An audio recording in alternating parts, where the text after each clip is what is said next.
ಒಂದು ದಟ್ಟವಾದ ಕಾಡಿನಲ್ಲಿ ಒಂದು ತುಂಟ ಕೋತಿಯು ವಾಸ ಮಾಡುತ್ತಿತ್ತು. ಅದರ ಹೆಸರು ಏನೆಂದರೆ ಚಿಂಕು.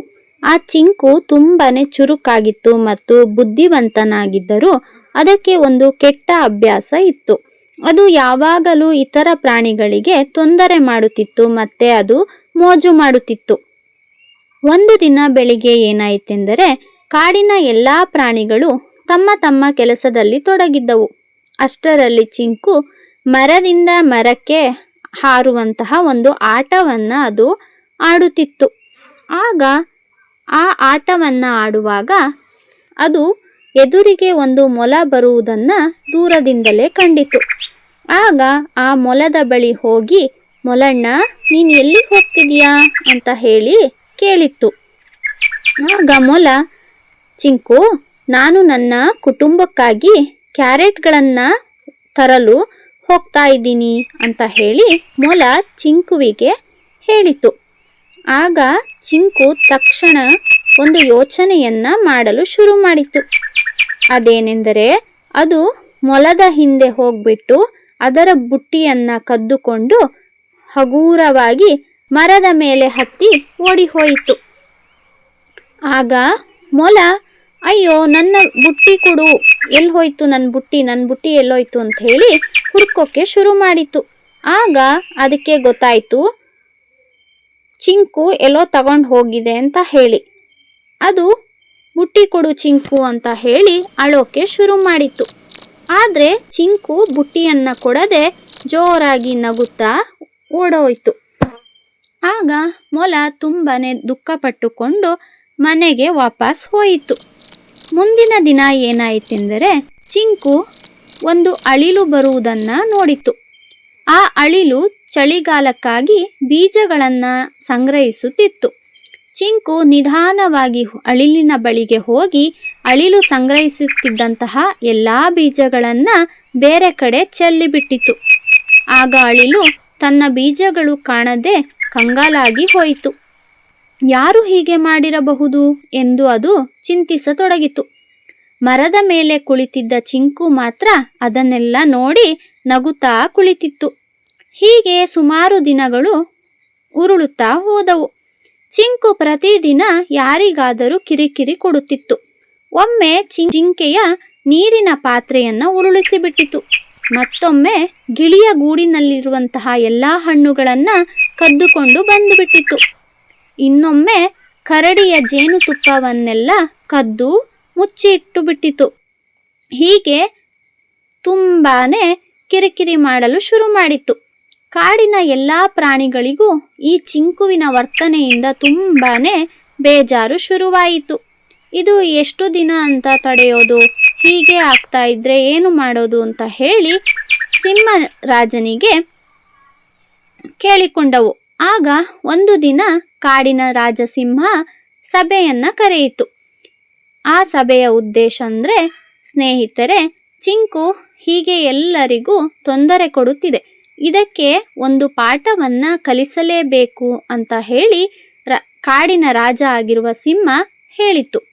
ಇದಕ್ಕೆ ಎಲ್ಲಾ ಪ್ರಾಣಿಗಳು ಸಹ, ಹೌದು, ಅವನು ಪ್ರತಿದಿನ ಒಬ್ಬೊಬ್ಬರಿಗೂ ಸಹ ಕಿರಿಕಿರಿ ಮಾಡ್ತಾ ಇದ್ದಾನೆ, ಹಾಗೆ ಅವನ ವರ್ತನೆಯಿಂದಾಗಿ ನಮಗೆ ತುಂಬಾನೇ ನಷ್ಟ ಆಗಿದೆ, ಅದೇ ರೀತಿ ನಮಗೆ ತುಂಬಾನೇ ಬೇಜಾರು ಕೂಡ ಆಗಿದೆ ಅಂತ ಹೇಳಿ ಎಲ್ಲ ಪ್ರಾಣಿಗಳು ಇದಕ್ಕೆ ಒಪ್ಪಿಕೊಂಡವು. ಅವನಿಗೊಂದು ಸರಿಯಾದ ಪಾಠವನ್ನ ನಾವೆಲ್ಲರೂ ಸೇರಿ ಕಲಿಸಲೇಬೇಕು ಎಂದು ಹೇಳಿದವು. ಆದರೆ ಯಾರಿಗೂ ಕೂಡ ತೊಂದರೆಯಾಗದಂತೆ ಒಂದು ಉಪಾಯ ಮಾಡಲು ಅವೆಲ್ಲವೂ ನಿರ್ಧರಿಸಿದವು. ಮುಂದಿನ ದಿನ ಏನಾಯಿತಂದರೆ, ಬೆಳಿಗ್ಗೆ ಎದ್ದ ತಕ್ಷಣ ಚಿಂಕು ಎಂದಿನಂತೆ ಕಾಡಿನಲ್ಲಿ ತಿರುಗಾಡ್ತಾ ಇತ್ತು. ಅದಕ್ಕೆ ಒಂದು ದೊಡ್ಡ ಬಾಳೆಹಣ್ಣಿನ ಗುಚ್ಛ ಕಾಣಿಸಿತು. ವಾಹ್, ಎಷ್ಟು ಚಂದ ಇದೆ ಬಾಳೆಹಣ್ಣು, ಈ ಬಾಳೆಹಣ್ಣುಗಳು ಎಷ್ಟು ಸುಂದರವಾಗಿದೆ ಅಂತ ಹೇಳಿ ಖುಷಿ ಪಟ್ಟಿತು. ಆಗ ಆ ಬಾಳೆಹಣ್ಣು ಇರುವಲ್ಲಿಗೆ ಅದು ಓಡಿ ಹೋಗಿ ಹಣ್ಣುಗಳನ್ನ ತೆಗೆದುಕೊಳ್ಳಲು ಪ್ರಯತ್ನಿಸಿತು. ಆದರೆ ಆ ಬಾಳೆಹಣ್ಣು ಉದ್ದವಾದ ಒಂದು ಬಳ್ಳಿಗೆ ಕಟ್ಟಿ ಇಟ್ಬಿಟ್ಟಿದ್ರು. ಎಲ್ಲಾ ಪ್ರಾಣಿಗಳು ಸೇರಿ ಆ ಬಳ್ಳಿಗೆ ಕಟ್ಟಿ ಇಟ್ಟಿದ್ದರು. ಚಿಂಕು ಎಷ್ಟೇ ಎಳೆದ್ರೂ ಕೂಡ ಅದು ಮೇಲಕ್ಕೆ ಹೋಗ್ತಾ ಇತ್ತು ಹೊರತು ಚಿಂಕುವಿನ ಕೈಗೆ ಅದು ಸಿಗ್ತಾನೆ ಇರಲಿಲ್ಲ.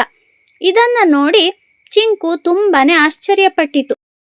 ಇದೇನಿದು ವಿಚಿತ್ರ, ನಾನು ಎಷ್ಟೇ ಪ್ರಯತ್ನ ಮಾಡಿ ಎಳೆದ್ರೂ ಕೂಡ ಆ ಬಾಳೆಹಣ್ಣು ಮೇಲಕ್ಕೆ ಹೋಗ್ತಿದೆಯಲ್ಲ, ನನ್ನ ಕೈಗೆ ಸಿಗ್ತಾನೆ ಇಲ್ವಲ್ಲ ಅಂತ ಹೇಳಿ, ಓ ಇನ್ನೂ ಸ್ವಲ್ಪ ಜೋರಾಗಿ ಎಳೆದ್ರೆ ನನಗೆ ಸಿಗ್ಬೋದೇನೋ ಅಂತ ಹೇಳಿ ಅದು ಮತ್ತೆ ಜೋರಾಗಿ ಎಳೆಯಲು ಪ್ರಯತ್ನವನ್ನ ಮಾಡುತ್ತೆ.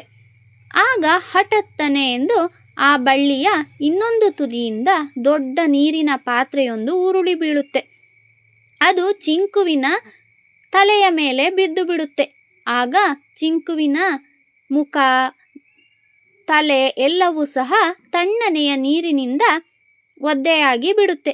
ಚಿಂಕು ಸಂಪೂರ್ಣ ಒದ್ದೆಯಾಗಿ ಬಿಡುತ್ತೆ.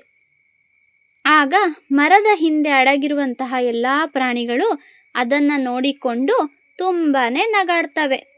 ಚಿಂಕು, ನಿನಗೆ ಈಗ ಹೇಗಾಯಿತು?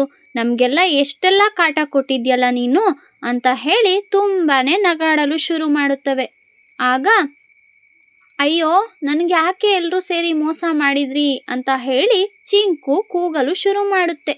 ಆಗ ಅಲ್ಲೇ ಇದ್ದಂತಹ ಕಾಡಿನ ರಾಜ ಸಿಂಹ ಮುಂದೆ ಬಂದು, ಚಿಂಕು, ನೀನು ಇಷ್ಟು ದಿನ ಎಲ್ಲರಿಗೂ ಹೇಗೆ ಮೋಸ ಮಾಡ್ತಾ ಇದೆಯಲ್ವಾ, ಇಂದು ನಿನಗೆ ಹೇಗೆ ಅನಿಸ್ಕೊಳ್ತಿದ್ಯಲ್ಲ ಅದೇ ರೀತಿ ಹಾಗೆ ಇತರ ಪ್ರಾಣಿಗಳಿಗೂ ಸಹ ಅನ್ನಿಸುತ್ತಿತ್ತು ಅಂತ ಹೇಳಿ ಸಿಂಹ ಹೇಳುತ್ತೆ. ಆಗ ಚಿಂಕು ನಾಚಿಕೆಯಿಂದ ತಲೆ ತಗ್ಗಿಸುತ್ತದೆ. ಮತ್ತೆ ಮೊಲ ಕೂಡ ಮುಂದೆ ಬಂದ್ಬಿಟ್ಟು ಹೇಳುತ್ತೆ, ನೀನು ನನಗೆ ಬುಟ್ಟಿ ಕದ್ದಾಗ ತುಂಬಾನೇ ಬೇಸರವಾಗಿತ್ತು ಗೊತ್ತಾ, ನನ್ನ ಬುಟ್ಟಿ ತಗೊಂಡು ಹೋಗ್ಬಿಟ್ಟಿದ್ಯಲ್ಲ ನೀನು ಅಂತ ಹೇಳಿ ಮೊಲ ಹೇಳುತ್ತೆ. ಆಗ ಅಳಿಲು ಕೂಡ ಮುಂದೆ ಬಂದು, ನನ್ನ ಬೀಜಗಳನ್ನೆಲ್ಲ ನೀನು ಚೆಲ್ದಾಗ ನಾನು ಎಷ್ಟು ಕಷ್ಟಪಟ್ಟೆ ಗೊತ್ತಾ, ಅದನ್ನ ಹೆರ್ಕಿ ಮತ್ತೆ ಪುನಃ ಬುಟ್ಟಿಗೆ ಹಾಕಕ್ಕೆ, ನಿನಗೆ ಅದ್ರ ಕಷ್ಟನೇ ಗೊತ್ತಾಗ್ಲಿಲ್ಲ ಅಲ್ವಾ ಅಂತ ಹೇಳಿ ಅಳಿಲು ಕೂಡ ಚಿಂಕುವಿಗೆ ಹೇಳತ್ತೆ. ಆಗ ಕರಡಿ ಬಂದ್ಬಿಟ್ಟು, ನನ್ನ ಜೇನುತುಪ್ಪನೆಲ್ಲ ನೀನು ಕದ್ದು ಮುಚ್ಚಿಟ್ಟಿದ್ಯಲ್ಲ, ಆಗ ನನಗೆ ಎಷ್ಟೊಂದು ಕಷ್ಟ ಆಗಿತ್ತು ಗೊತ್ತಾ, ಹಾಗೆ ಎಷ್ಟು ದುಃಖ ಆಗಿತ್ತು ಗೊತ್ತಾ ನಿಂಗೆ ಅಂತ ಹೇಳಿ ಕೇಳುತ್ತೆ. ಇದನ್ನೆಲ್ಲ ಕೇಳಿಸ್ಕೊಂಡಂಥ ಚಿಂಕುವಿಗೆ ತಾನು ಮಾಡಿರುವಂತಹ ತಪ್ಪಿನ ಅರಿವಾಗುತ್ತೆ. ಆಗ ಚಿಂಕು ಕೇಳುತ್ತೆ, ಎಲ್ಲ ಪ್ರಾಣಿಗಳಲ್ಲಿಯೂ ನನ್ನನ್ನು ಕ್ಷಮಿಸಿ, ನಾನು ಮೋಜಿಗಾಗಿ ಮಾಡಿದ್ದೆ, ಆದರೆ ನಿಮಗೆ ಇಷ್ಟೊಂದು ನೋವಾಗಿದೆ ಅಂಥೇಳಿ ನಾನು ಯೋಚಿಸಲೇ ಇಲ್ಲ ಅಂತ ಹೇಳಿ ಎಲ್ಲ ಪ್ರಾಣಿಗಳಲ್ಲಿಯೂ ಕ್ಷಮೆಯನ್ನು ಕೇಳುತ್ತೆ. ಆಗ ಸಿಂಹ ಹೇಳುತ್ತೆ, ತಪ್ಪು ಮಾಡೋದು ಸಹಜ, ಆದರೆ ಅದನ್ನ ಸರಿಪಡಿಸ್ಕೊಳ್ಳೋದು ತುಂಬಾ ಮುಖ್ಯವಾಗಿರುತ್ತೆ ಅಂತ ಹೇಳಿ ಚಿಂಕುವಿಗೆ ಹೇಳುತ್ತೆ. ಚಿಂಕು ಎಲ್ಲರ ಬಳಿಯೂ ಕ್ಷಮೆ ಕೇಳಿ ಆ ದಿನದಿಂದ ಅದು ಬದಲಾಗಲು ನಿರ್ಧಾರವನ್ನು ಮಾಡಿಕೊಳ್ಳುತ್ತದೆ. ಹಾಗೆ ಕೆಲವು ದಿನಗಳ ನಂತರ ಭಾರಿ ಗಾಳಿ ಮತ್ತು ಮಳೆ ಶುರುವಾಗುತ್ತದೆ. ಅಳಿಲಿನ ಗೂಡು ಕೆಳಗೆ ಬೀಳುವಂತಹ ಪರಿಸ್ಥಿತಿ ಉಂಟಾಗುತ್ತೆ. ಅದನ್ನು ಈ ಚಿಂಕು ನೋಡಿ ತಕ್ಷಣ ಮರದ ಮೇಲೆ ಹತ್ತಿ ಗೂಡನ್ನು ಬಲವಾಗಿ ಕೊಟ್ಬಿಡುತ್ತೆ. ಆಗ ಅಳಿಲಿಗೆ ತುಂಬಾನೇ ಖುಷಿಯಾಗುತ್ತೆ. ಮತ್ತೊಂದು ದಿನ ಮೊಲದ ಮರಿ ದಾರಿ ತಪ್ಪಿ ಹೋಗ್ಬಿಡತ್ತೆ. ಚಿಂಕು ತನ್ನ ಚುರುಕುತನದಿಂದಾಗಿ ಕಾಡಿನ ಎಲ್ಲ ಕಡೆನೂ ಹುಡುಕಿ ಆ ಮರಿಯನ್ನು ಪತ್ತೆ ಹಚ್ಚಿ ಮೊಲಕ್ಕೆ ತಂದು ಕೊಟ್ಟು ಬಿಡತ್ತೆ. ಆಗ ಮೊಲ ಕುಟುಂಬ ಸಂತೋಷದಿಂದ ಚಿಂಕುವಿಗೆ ಧನ್ಯವಾದವನ್ನು ಹೇಳುತ್ತೆ. ಮತ್ತೊಂದೆಡೆ ಒಮ್ಮೆ ಕರಡಿಯ ಜೇನುಗೂಡಿನ ಮೇಲೆ ಕಾಡು ಜೇನುನೊಣಗಳು ದಾಳಿ ಮಾಡಿಬಿಡ್ತವೆ. ಆಗ ಚಿಂಕು ಮರದಿಂದ ಮರಕ್ಕೆ ಹಾರಿ ಕರಡಿಗೆ ಸುರಕ್ಷಿತವಾದ ಸ್ಥಳವನ್ನು ಮಾಡಿಕೊಡುತ್ತದೆ. ಆಗ ಕರಡಿಯೂ ಕೂಡ ಚಿಂಕುವಿನ ಸಹಾಯವನ್ನು ಮೆಚ್ಚಿಬಿಡುತ್ತೆ. ಹೀಗೆ ಚಿಂಕು ನಿಧಾನವಾಗಿ ಕಾಡಿನಲ್ಲಿರುವಂತಹ ಎಲ್ಲ ಪ್ರಾಣಿಗಳ ಪ್ರೀತಿಯನ್ನು ಗಳಿಸ್ತಾ ಹೋಗುತ್ತೆ. ಇದು ಚಿಂಕು ನಮ್ಮ ಕಾಡಿನ ಅತ್ಯುತ್ತಮ ಸಹಾಯಕನಾಗಿದ್ದಾನೆ ಅಂತ ಹೇಳಿ ಕಾಡಿನ ಸಭೆಯಲ್ಲಿ ಸಿಂಹ ಹೇಳುತ್ತೆ. ಎಲ್ಲ ಪ್ರಾಣಿಗಳಿಗೂ ಚಿಂಕು ತುಂಬಾನೇ ಇಷ್ಟವಾಗುತ್ತದೆ. ಹಾಗೆ ಎಲ್ಲ ಪ್ರಾಣಿಗಳು ಚಪ್ಪಾಳೆ ತಟ್ಟಿ ಚಿಂಕು ತುಂಬ ಖುಷಿ ಪಡುತ್ತೆ. ಆಗ ಅದು ಹೇಳುತ್ತದೆ, ಹಿಂದೆ ನಾನು ಇತರರಿಗೆ ಎಷ್ಟೊಂದು ತೊಂದರೆ ಮಾಡುತ್ತಿದ್ದೆ, ಆದರೆ ಈಗ ಇತರರಿಗೆ ಸಹಾಯ ಮಾಡಿದಾಗ ಸಿಗುವ ಸಂತೋಷವೇ ನಿಜವಾದ ಸಂತೋಷ ಎಂದು ತಿಳಿದುಕೊಂಡಿದ್ದೀನಿ ಅಂತ ಹೇಳುತ್ತೆ. ಆಗ ಎಲ್ಲ ಪ್ರಾಣಿಗಳು ನಗುತ್ತಾ ಅದರ ಮಾತಿಗೆ ಒಪ್ಪಿಕೊಳ್ಳುತ್ತವೆ. ಆ ದಿನದಿಂದ ಚಿಂಕು ಕಾಡಿನ ಎಲ್ಲ ಪ್ರಿಯ ಸ್ನೇಹಿತನಾಗಿ ಸಂತೋಷದಿಂದ ಬದುಕನ್ನು ಸಾಗಿಸುತ್ತವೆ.